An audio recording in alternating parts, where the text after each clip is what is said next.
Hello, everybody. Welcome into another segment of Fantasy Fest 2023 presented by Betting Pros.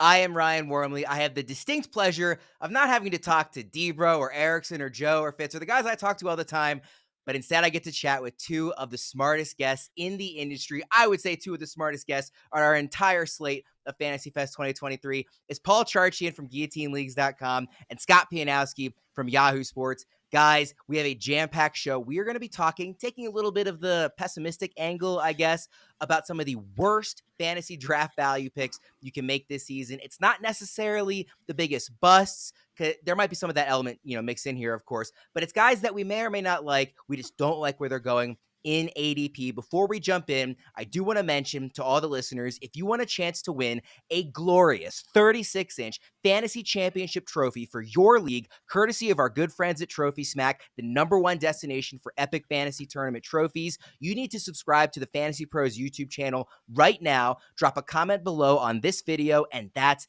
it. We will be announcing a winner today, later on in this segment, actually. So stick around for all of Fantasy Fest and make sure to turn on those notifications so you can claim your prize. Guys, we are going to jump right in because we have so many names we want to get through and only half an hour. If it were up to me, I would spend the next 30 minutes just getting your guys' advice, picking your brain for my own personal leagues. I do not have that luxury. This is for the audience. So we will jump right in here. Paul, we will start with you. Who is the #1 guy that you want to highlight here as one of the worst fantasy draft value picks in 2023 seasons? Yeah, and I want to be clear, at least, from my setup on this. And, Scott may be a little different, but I don't think he is looking at peeking ahead at his list. These aren't necessarily guys I hate. It's just guys I've never taken at their ADP. And that doesn't, sometimes these are players I outright like and, wouldn't mind having on my team, which is, I think, really a more nuanced conversation than just like, here are my busts. I think there's a real delta between those two ideas. So when I throw out Joe Burrow's name, who doesn't like Joe Burrow? Joe Burrow's great. He's a great quarterback. He could be MVP of the league. Nobody be surprised. He's got great receivers. There's nothing not to like about Joe Burrow, but his ADP, because he doesn't have the tantalizing upside of the rushing quarterbacks that are going right in front of him, right? So if I want to get Jalen Hurts, Josh Allen, Justin Fields, Patrick Mahomes, those are high scoring, arguably first, second round players. But now it's the third round.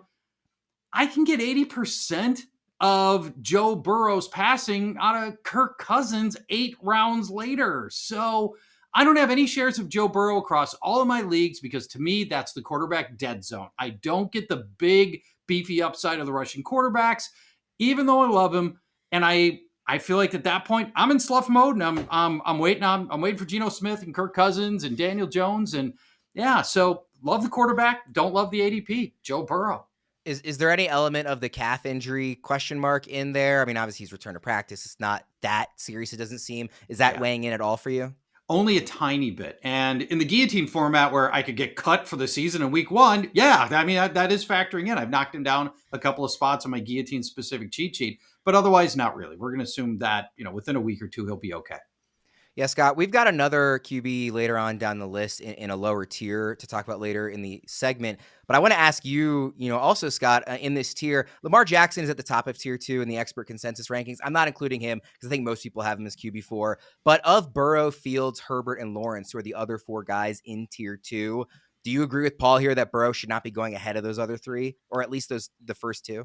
Yeah, we're going to agree on most of the stuff we talk about today. So if you're looking for violent disagreement or manufactured fake disagreement, you're probably not going to get it. But after last year where the star quarterbacks were so good, I thought, am I going to change my quarterback drafting ethos? And what's happened is that the pool looks deep enough, and not just in start one quarterback leagues, because you can't screw up quarterback. If your league only requires 1 starter, you're going to like your quarterback room no matter how you attack it. Yeah. But even in Superflex, I found some leagues I've waited and still ended up with like a Daniel Jones, Kirk Cousins room or something like that. Perfectly fine with that. And so I think Paul outlined it really well, that Burrow, as much as we love him, and he's a great soundbite, and he's, his Heisman Trophy speech still gives me all the feels. I'm a huge Joe Burrow fan. Obviously, we love Ja'Marr Chase and T. Higgins, but he doesn't have that upside of the tier ahead of him. And you can tell yourself a story that, is he that much better than Trevor Lawrence? Is he that much better than Daniel Jones? Right. Is he that much better than Kirk Cousins? Or, there's a lot of guys. Geno Smith, who Paul mentioned, who's a common draft for me. I don't think he's going to be a pumpkin. And he's got 3 really good receivers, assuming JSN gets back really soon. A lot of Metcalf and Lockett shares for me. So it's just a case of, I know quarterbacks dominate the NFL. I know in fantasy, there's been more of an idea of maybe it's not the lemming move to take Patrick Mahomes early or Josh Allen or Jalen Hurts, but Burrow's not in that class. And what's going to happen if you draft Burrow? It's going to make you crazy. Is somebody not that dissimilar to him is going to go 3, 4, 5 rounds later, and you'll be like, oh man, I could have a much better wide receiver or running back room if I didn't make that Burrow pick. So we're going to co-sign on this one. Bang. Scott, let's stick with you for the first guy you want to talk about here. Yeah, I'm a Patriots fan. Look, they've over repaid my fandom. They can stink for the rest of my life, and I really can't complain. We know they're projected for the lowest win total in the AFC. It's a strong division, but they look like the 4th best team. It's nice to have an adult in the offensive room with Bill O'Brien taking over for the clown car last year. Let's get to the name. It's Rhamondre Stevenson. Ooh. Tied to a team, 7.5 win total, offensive line, average at best. It may be below average. And they paid Ezekiel Elliott money to come in. And what are they going to ask Elliott to do? Not be the primary guy, but maybe be the goal line guy, or at least take away some of those easy touchdowns from Stevenson. So am I getting good game script here? Maybe not. Am I getting all the easy touchdowns? Maybe not. Is this an offense I want to invest in? Mac Jones going to the moon. Nobody's ever going to say that. So I think when you draft a running back early, you need to tell yourself a story that you believe in the infrastructure around him. And I just don't believe in it in New England.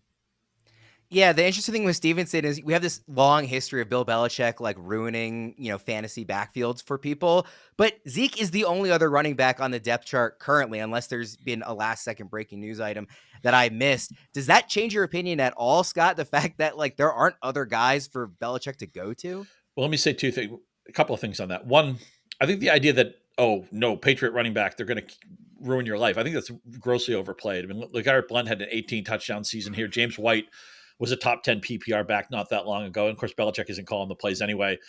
And in the NFL today, where platoons are to be expected, there's so few bell cows. If you can reduce a backfield down to 2 pieces, that's usually totally fine. So I don't necessarily see that as a kill shot, but it comes down to this. If I'm going to spend an early pick on a running back, I want to feel great about his team and great about his offense. And that's really where I lose Stevenson, who is a player I like talent-wise. Do I love the offensive line? No. Do I love the quarterback? No. Do I think this team has 10 or 11 win plausible upside? Probably not in this division. So if you can't get excited, I was just talking to some fantasy baseball people about why I don't like Jose Ramirez next year. He's a great player. He's surrounded by 8 pedestrian Cleveland Guardians in the lineup. I want my early picks to be offenses I'm excited about. And you can't excite me about this New England Patriots offense this year. Very fair. Paul, let's go to you for another running back here. Yep, another running back. I'm going to go with Aaron Jones. He's going up the board, round 4. Last I looked was running back 16. He's a very good player. In fact, I think he should get way more run than he gets in Green Bay. I think he's materially better in almost everything than A.J. Dillon. But last year, it was a 54-46 timeshare. I mean, that's awfully close to 50-50. In round 4, I want volume. I mean, I don't want somebody who's on the field half the time and doesn't get goal line carries. Just 3 carries inside the 5 last year for Aaron Jones. None of them converted to touchdowns. He only had the 2 rushing touchdowns last year. Again, this is another case of a player I like. I like Aaron Jones. I think he's really, really good. I'm worried about the totality of that offense, and I'm worried about a timeshare that I don't think there is going to change. And I at the end of the day, I want touchdowns. I don't know about you guys. I love touchdowns. I want to see my guy in the end zone. Aaron Jones doesn't do that. Round 4, just too heavy a price to pay when I can get volume backs that I'd rather have. If it's Miles Sanders, Isaiah Pacheco, Joe Mixon, those, even J.K. Dobbins going much later. Those are all guys that I feel like I'm going to get in the end zone and get a lot bigger timeshare than I'm going to get out of Aaron Jones. Yeah, first of all, I want it on record that I do also love touchdowns. Second of all, Aaron Jones in half PPR in the expert consensus rankings. Aaron Jones is RB 14. Okay. Is that too high for you, or is that about the right ranking at the position? You're just not looking there in round 4. I think it's too high. I just, again, I just think this is, and I've got him at 17 on my cheat sheet. So, it's not wildly out of place. But at that stage, I'm still looking for people that are going to have the ball in their hand a lot more than Aaron Jones is going to in round 4. So for me, that's it's over. I'm not taking him there. Jones is RB 14. The next guy on Scott's list is Jahmyr Gibbs, who's RB 13 in those same rankings. Scott?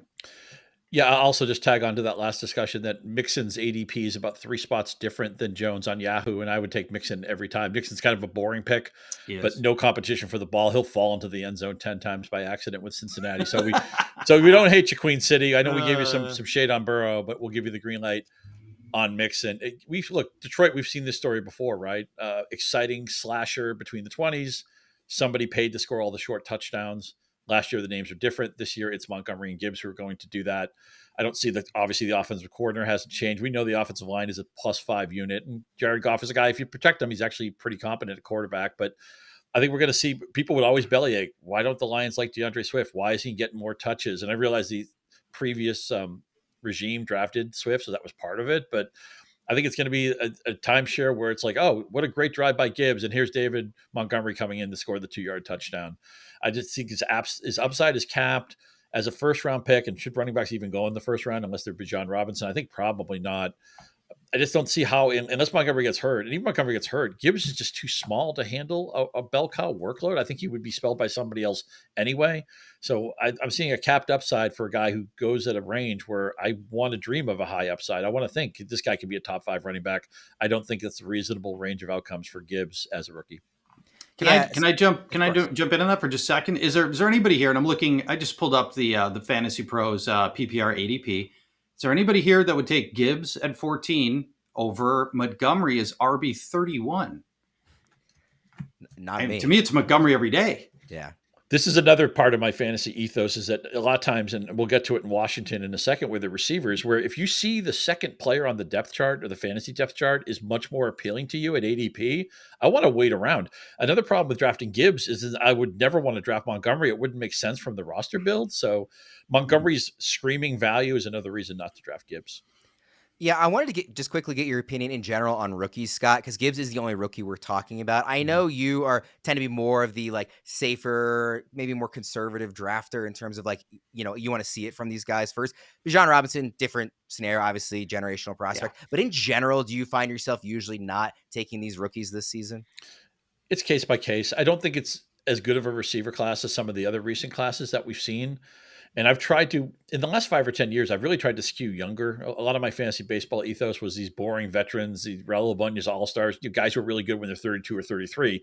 When you're 32 or 33 in the NFL, unless you're a quarterback or Travis Kelce, you're basically a dinosaur. You may not even be in the league anymore. I'm at the point now where even a running back at age 28 or 29 gets me nervous. So I am trying to skew younger. I don't think this rookie class maybe matches up to some of the last. We've been spoiled. There's been some unbelievable rookies. Thinking Paul saw how great Jefferson was as a rookie, and of course Randy Moss in 1998. What a go to the moon season that was. We saw the 2014 season. The rookie receivers changed pretty much what was acceptable because I was not drafting these guys for such a long time. But I'm trying to skew younger. I just don't think this is the greatest rookie class. They're good. It's a okay class. I'd give it a C+, but I think we're going to get more help on our fantasy teams from first year players next season.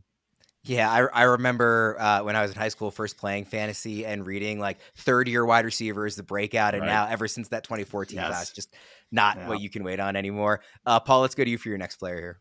All right, my next player up, again, good player, but not taking him at round 4, wide receiver 17, I believe. I'll double check that. DeeBo Samuel, highlight machine, amazing athlete, skill set, really no other receiver in the league has got. But the average depth of target, so absurdly low. Dead last among wide receivers, 4.3 yards. And his share of the team's air yards is 11%. Man, that is a huge metric that translates directly into fantasy output. The guys, the great receivers, Devontae Adams, DJ Moore, AJ Brown, Tyreek Hill, Justin Jefferson, their percentage of air yards is 40%, more than 40%, 45%. DJ Samuels is 11%.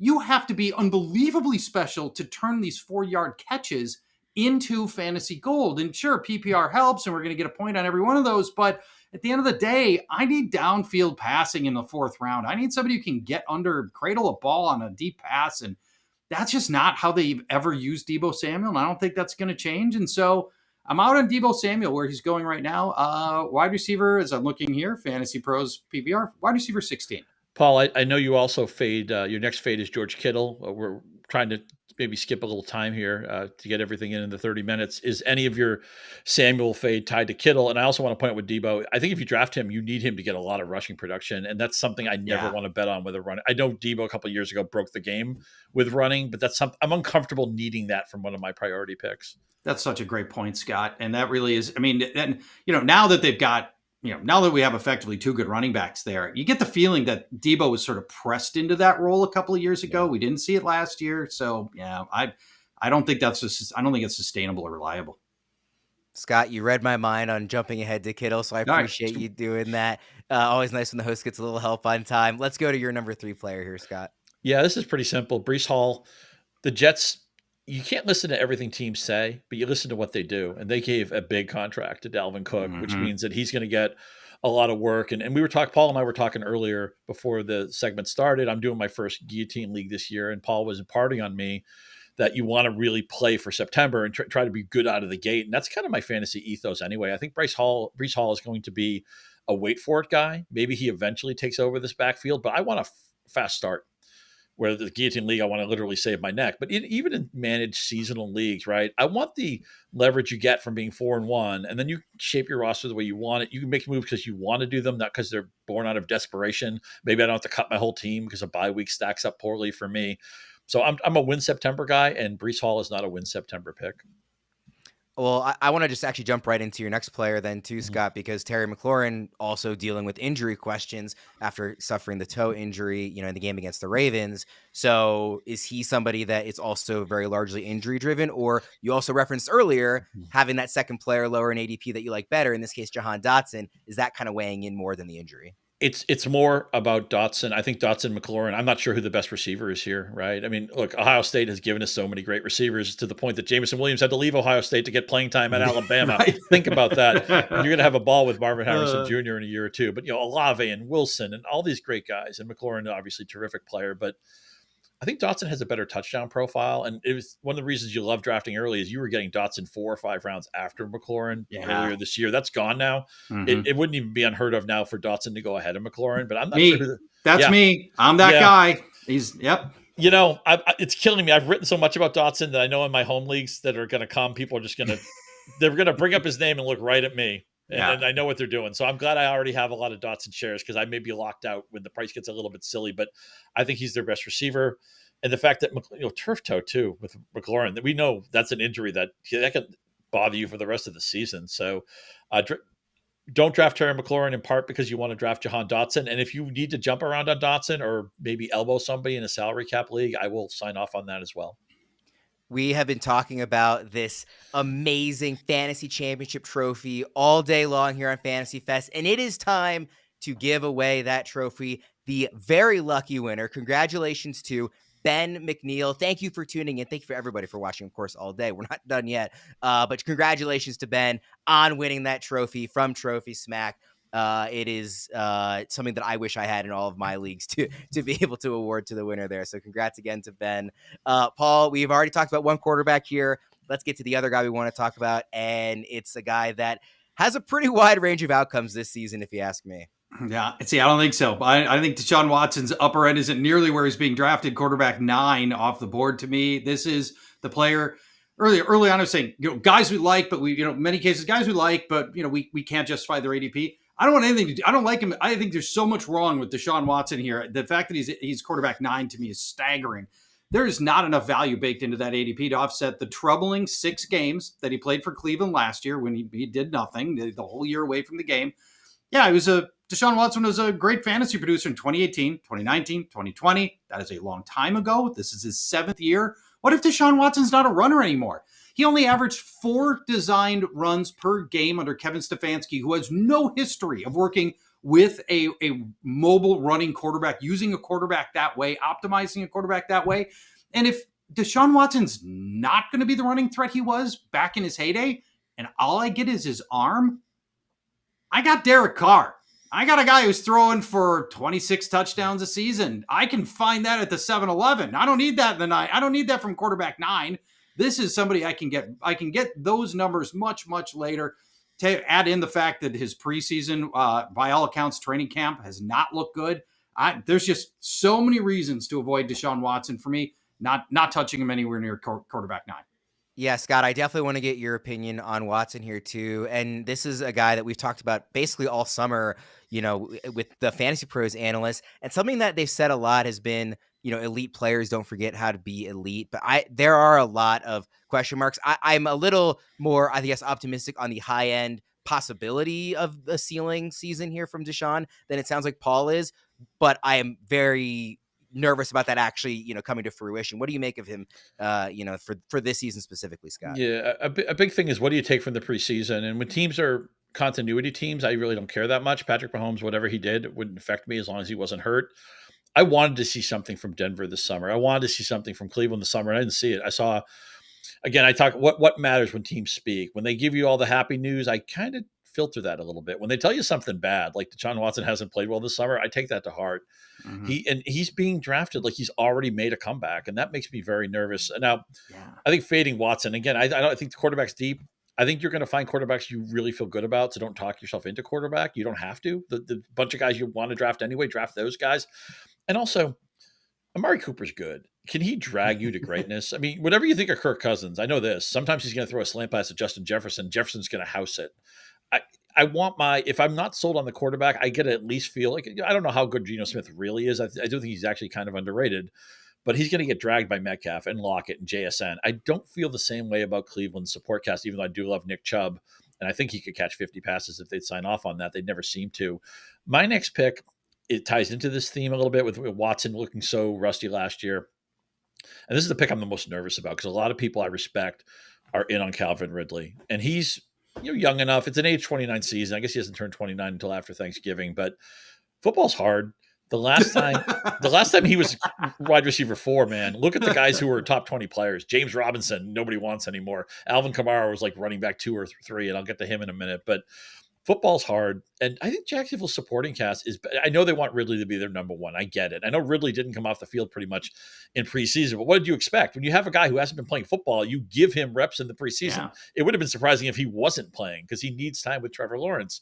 But I don't think Kirk's going away. I don't think Ingram's going away. I think Zay Jones will have a role. Obviously, they have running backs there, and Charge will get into one of them in a second. But I can't draft Calvin Ridley like it's a seamless comeback. And the ADP, as it's percolated up in the summer, people are saying, yeah, the Calvin Ridley comeback has already happened. I'm nervous about it because he can be a top 10 receiver, but I'm not taking him over Chris Olave. I'm not taking him over Garrett Wilson. And it's getting to the point where that's a call you have to make.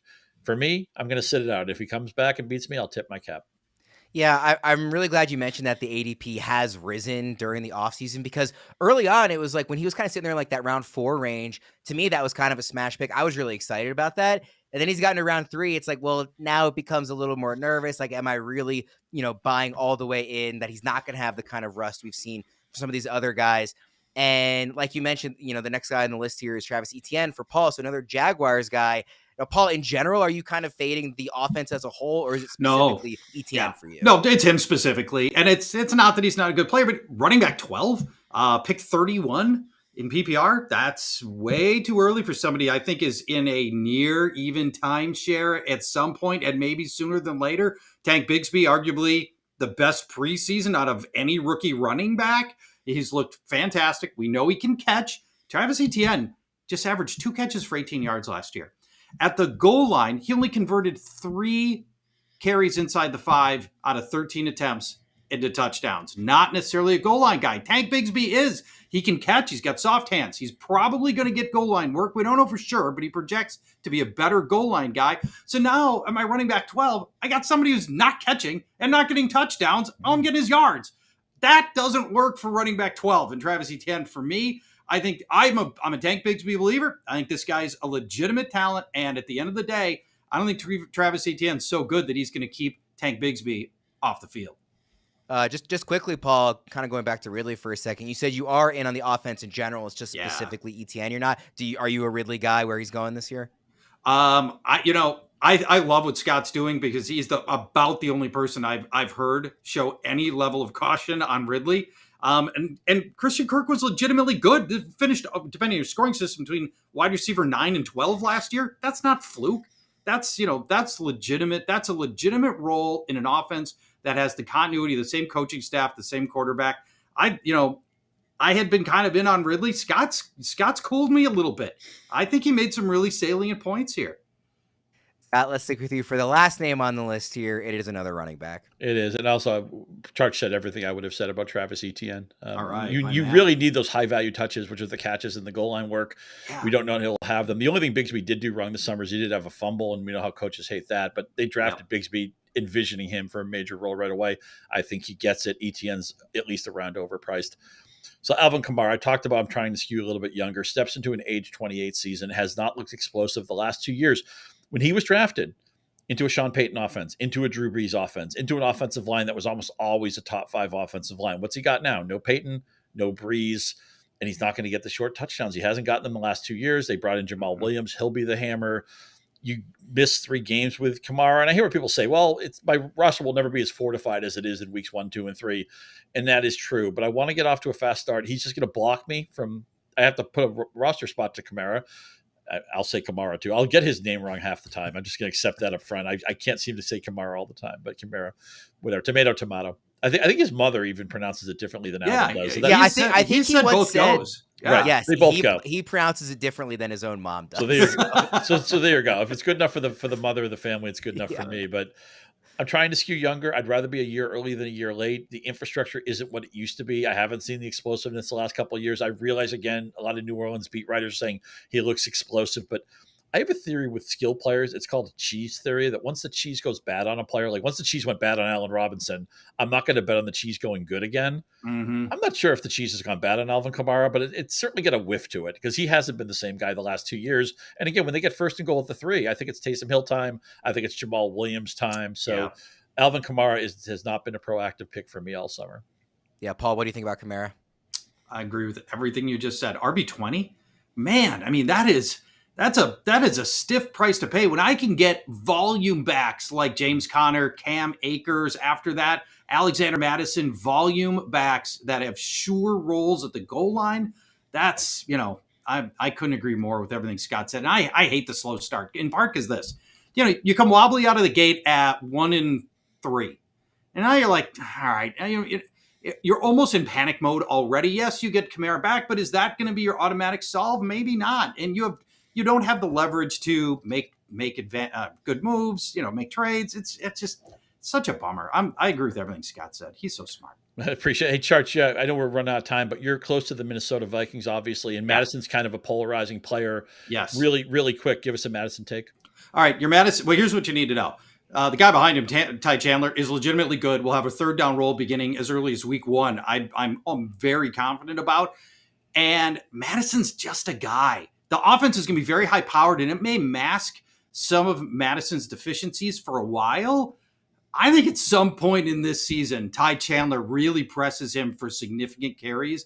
I would show some caution here. The totality of the Vikings offense, though, good enough for Mattison to maintain where he's being drafted. RB25 is not a problem, but I'd be wary about that. And we talked about, would I rather, at the ADP, would I rather have the guy behind him? I'd probably rather have Ty Chandler in round 16. Yeah, I think we line up on Mattison. Yeah. By the way, one last thing for Minnesota. Jordan Addison's the deal. This guy's great. Great. And he's going to walk into all those Adam Thielen goal line routes. Thielen has the second most touchdowns from inside the 5 over the last 5 years for receivers. Yeah, this is Jordan Addison's legit, folks.